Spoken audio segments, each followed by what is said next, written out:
What is up, guys? It is Marcus from Perspective Sports, and today we'll be taking a look at one of the most competitive, probably the most competitive division historically in the NFL, and that's the AFC North. And by competitive, I mean three teams are usually competing in this division: the Cincinnati Bengals, the Pittsburgh Steelers, and the Baltimore Ravens. But in recent history, the Cincinnati Bengals have had a rather sharp decline, leaving the two perennial powerhouses to compete for this division once again in the Pittsburgh Steelers and the Baltimore Ravens.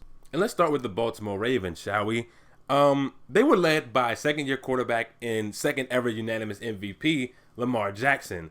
And so the Ravens were excellent on both sides of the ball last year, which helped them go 14-2, finishing number one in the NFL. But their playoff stint was a one and done because they couldn't really handle their dosage of Tennessee Titans running back Derrick Henry. And despite all of that, the Ravens still had one of the best rosters heading into this NFL offseason, and they went out and got much better. They were very aggressive in bringing in talent via trade and free agency. They stole away Pro Bowl defensive end Calais Campbell from the Jacksonville Jaguars for a 2020 fifth-round pick. They signed former Denver Broncos defensive end Derek Wolfe, who's coming off a career high in sacks with 7 in only 12 games played. And they also bolstered their offensive line, signing guard DJ Fluker. As far as the draft is concerned, they had a damn good draft. Let's see. In the first round, they got Patrick Queen, linebacker out of Oklahoma. Speedy guy, ran a 4.5 40. He can be from this side of the field to that side of the field in a matter of moments. And so they got a linebacker who's going to be able to play fast and aggressive. And then in the second round, they got running back J.K. Dobbins, who will fit right in to an already elite backfield. J.K. Dobbins is out of Ohio State. And then at wide receiver in the third round, Speed. Devin Duvernay ran a 4.39 40. Putting him alongside Hollywood Brown is going to make this receiving core pretty dangerous going forward. And so the Ravens once again are going to be a force to be reckoned with, and possibly more dangerous than they were last year when you look at their additions. Because at the end of the day, they still have a secondary of Marlon Humphreys, Marcus Peters, Earl Thomas, and Tavon Young. Their linebacking core consists of Matthew Judon, rookie Patrick Queen, and rookie Malik Harrison. And then their front is just flat out scary. Their front is flat out scary. They have Derek Wolfe, Calais Campbell, and Pernell McPhee. On top of an offense that was electric last year, this team is going to be fun to watch once again. And I caught myself getting excited, because the Ravens are going to be a fun team to watch again this year. But when you look at their schedule, it gets tough in the middle. Yes, in weeks 2 and 3, they have to play at Houston versus Kansas City. But from weeks 6 to 13, there are no breaks except for their break in week 8, which is a bye week. In those weeks, they'll play at Philly versus Pittsburgh, bye week, at Indy, at New England versus Tennessee, at Pittsburgh on a short week, and then versus Dallas. And so the Ravens are going to be battle tested because that schedule right there is not like the schedule they had last year. You're not going to be able to say, well, the Ravens didn't really have to play anybody. This year, it's going to be tough, especially from week 6 to 13. They're going to have to bring their A game, and they're going to have to be able to play consistent football. And now let's talk about the Pittsburgh Steelers, who really overachieved last year thanks to head coach Mike Tomlin, who I would have had as my coach of the year if they made the playoffs, but they didn't, so I couldn't give him coach of the year if he didn't make the playoffs. But the Steelers also made a really big move last year, and that was trading for safety Minkah Fitzpatrick from the Miami Dolphins midway through last season.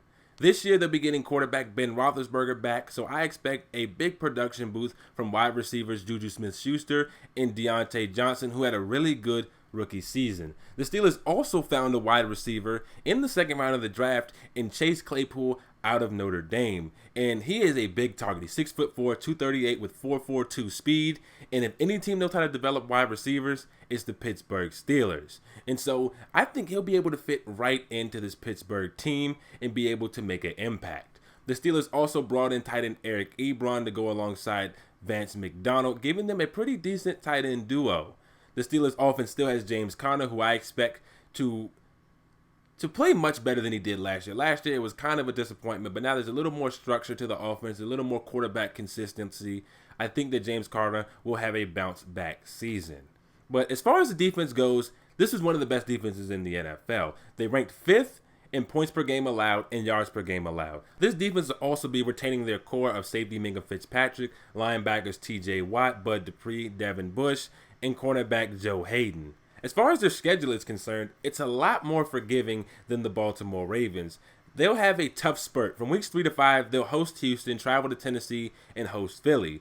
Then in week 7, they'll play at Baltimore, but then they'll have a bye week before playing at Dallas. So it's not as tough as the Baltimore Ravens schedule, which means the Steelers may be in a little better position to try and win this division. And then we have the Cincinnati Bengals, and let's not kid ourselves. Let's not kid ourselves. This is all about Joe Burrow and how he's able to transition to the NFL.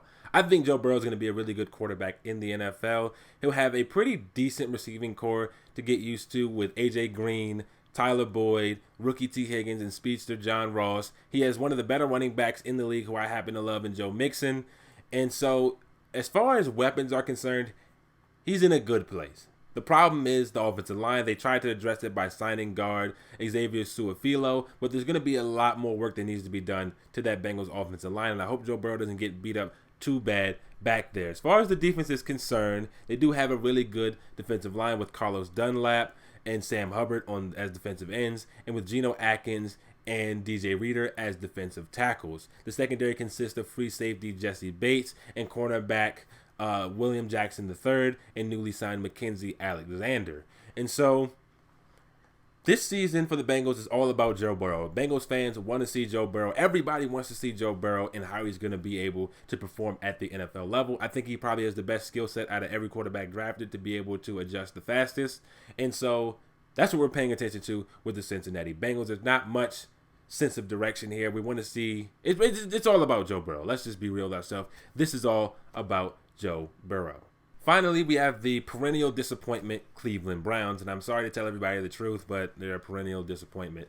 And so not even John Dorsey could get this team into the playoffs. And John Dorsey said that he wanted to bring in good football players, and that's a quote from him, and that's exactly what he did.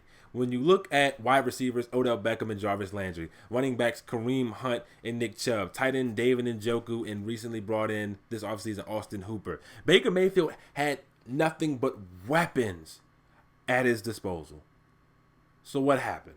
Why weren't they? How come they're not in the playoffs? How come they're not competing with Pittsburgh and Baltimore? Well, they sacrificed the offensive line to make that happen. And this offseason, they made an attempt to address it. They signed tackle Jack Conklin from the Tennessee Titans and drafted Jedrick Wills Jr. in the first round.